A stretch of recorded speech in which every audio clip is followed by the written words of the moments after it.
A nice island in the Bay of Biscay meditation. There's a small island off the western coast of France called Belle Isle en Mer. It is a beautiful rocky island where the weather is cool.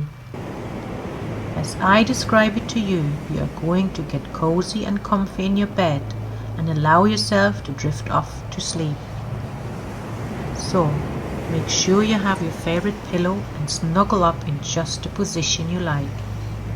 You're riding the ferry from the mainland. It's only about a 25 minutes ride.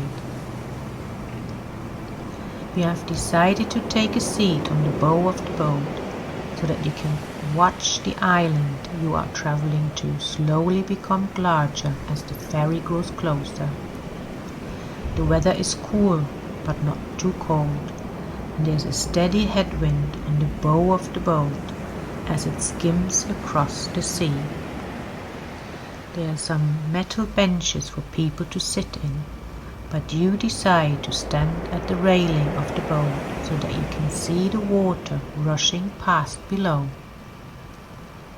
You look down at the water and hear the sounds of the ocean lapping at the side of the ferry boat. The wind is slightly salty and refreshing, catching your clothes and making them dance on your body. The hum of the engines is loud yet calming.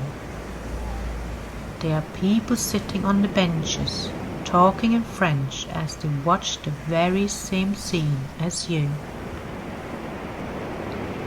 A few kids are enjoying the ride more than anyone else, pointing and smiling during the entire ride.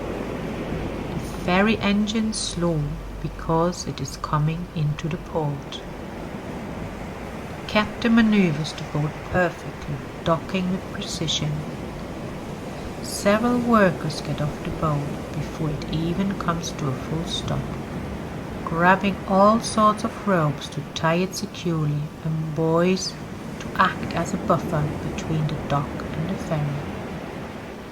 A small bridge extends off the side of the boat to allow for passengers to exit, and a large ramp on the end of the boat slowly lowers to allow for the cars it carried across the bay to drive off.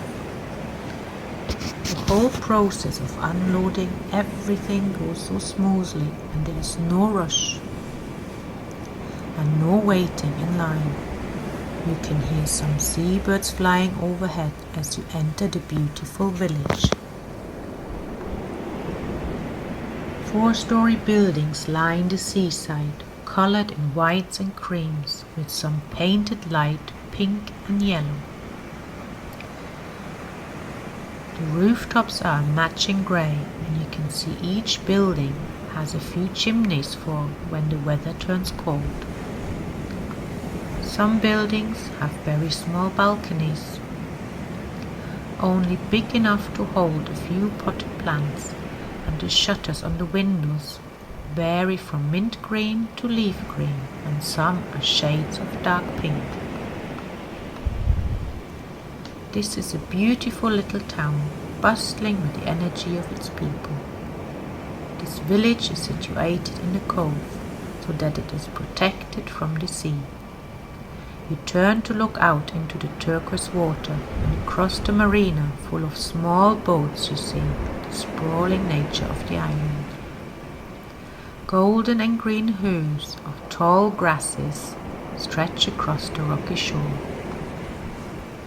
You can make out some old wall-time buildings that have turned to ruins, and see small windows that the soldiers could peek out to see enemy ships approaching. The buildings protected the soldiers, yet allowed enough access to fire their weapons out of the small rectangle windows. Nature has since taken over these structures. Grass is growing high around them and vines clinging to the walls. Strong cedar trees thrive on this island, as well as a few other varieties of shorter trees. The tress cannot grow very tall here because of the high winds coming off the bay. You begin to walk through the village, and there are bicycles lining the streets, along with some scooters and small motorcycles. There are various places to dine that have large awnings to seat many people outside. The tables and chairs at these establishments are placed as closely together as they can get, allowing for a maximum number of customers. Some shops you pass by are filled to the brim with one-of-a-kind paintings, flashing their beauty through the windows, enticing people to enter the gallery and buy one to take home. You are enjoying the simple geometric shapes of the architecture and how so many windows are open, letting the fresh air in. Some of the open windows have white curtains dancing in the wind. As you pass by a busy crepe shop, you can smell the aroma of chocolate and the batter of the crepes cooking on the skillet. People are delightfully eating the crepes, and you can see them stuffed with various kinds of delicious ingredients.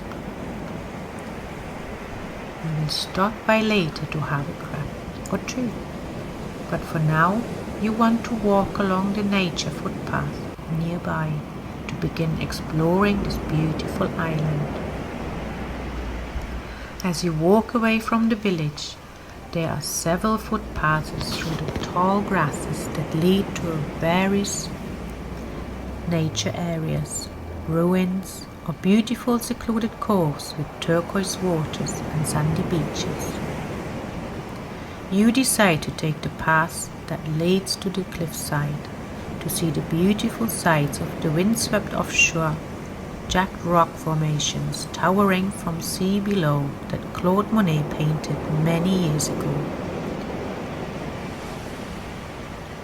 You walk along the beige-colored footpath that so many footsteps before you have walked, and notice the low-growing plant life surrounding you, or colors of sage green. Smooth rocks aid as steps taking you up the cliffside, and as you climb, you can see the cobalt blue horizon of the bay peaks over the hillside in front of you. You are careful with your step because a fall from this cliff to the sea below would surely be the end of you. The sound of the mighty ocean presents itself as a deep roar and low hissing and splashing sounds. Waves have been crushing and carving this landscape for thousands of years.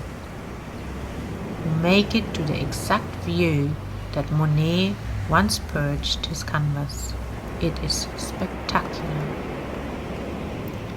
A dozen jagged rocks are congregating in the sea, growing from large at the base to more treacherous and narrower at their tops. A dozen jagged rocks are congregating in the sea, growing from large at the base to more treacherous and narrower at their tops. No two are the same. They almost look like dancers striking a pose in the bay. From your vantage point, you are so high above the sea level that you are somewhat looking down on the magnificent structures. Their tops do not even cross the horizon line where the ocean meets the sky. The only plant life that can grow on these rocks acts as a dark green blanket covering the lower half, because the sea below is frothing with energy and the winds are demanding. This is not an ocean that you can swim in. The waves are viciously splashing against the cliffs and rocks, turning the turquoise water white with bubbles. You watch the sunset turn the ocean pink and the sky violet. Find a soft place to sit and soak up this moment into your memories forever. The sunset is growing to darkness, and it's time for you to make your way to your hotel. You give one last glance to this beautiful scene and thank it for blessing your mind. As you walk back along the footpath you came in on, the sounds of the ocean gently fade away until all you can hear are your eager footsteps taking you to where you will get a good night's sleep. The sky is turning light orange where the sun is escaping, and a dark blue as night draws. The footpath winds and turns leading to a narrow road that is also a beige and grey color. It's a gravel road that can only fit one car at a time. You pass by houses in the countryside, and they are all white with grey rooftops.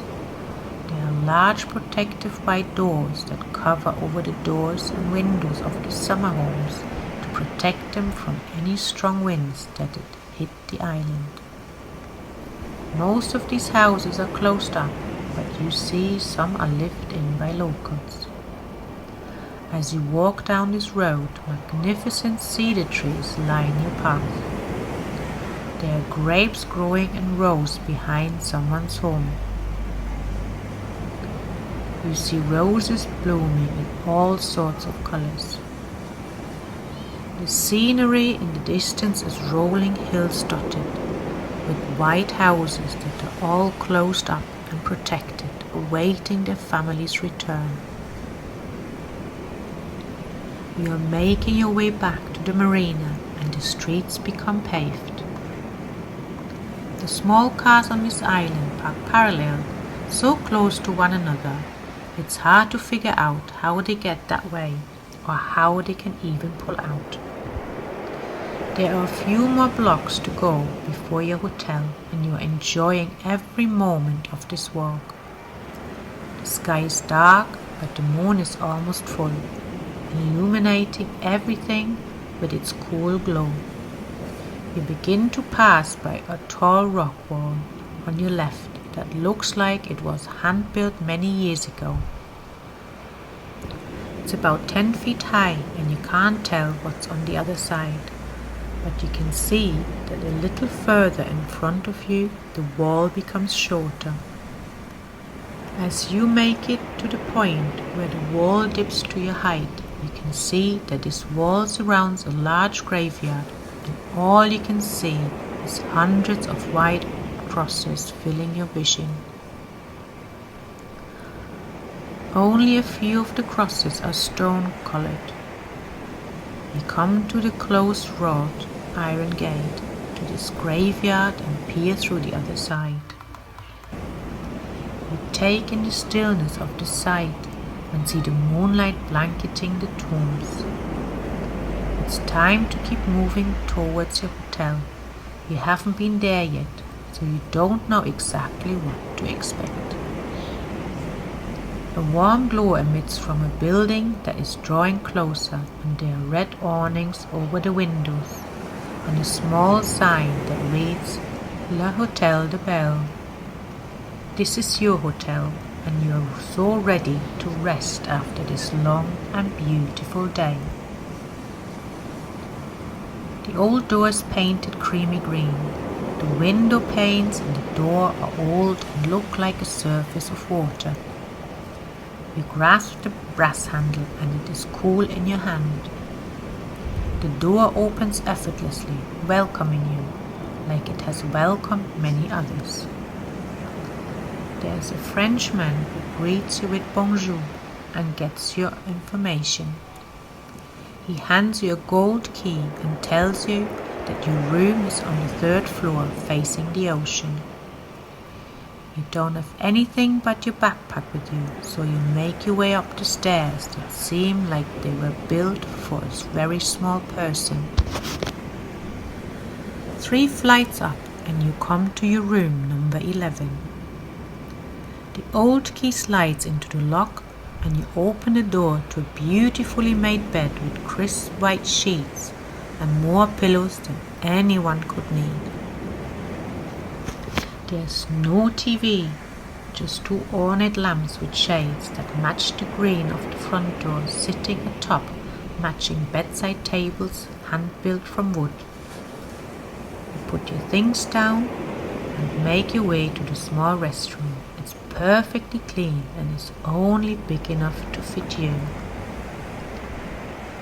The shower is welcoming, but you would rather save it for the morning. Gaze into the mirror before getting into bed to see your happy face and how grateful you are to be here. Make your way to the bed and turn the covers back. The sheets are softer than you imagined they would be, and this bed is very comfortable. Laying down and completely relaxing your body, you are surrounded by white pillows.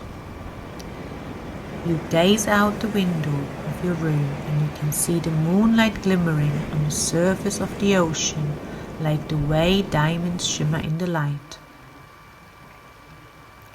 Allow your eyes to gently close now, looking forward to the day ahead. Good night and sleep wonderfully.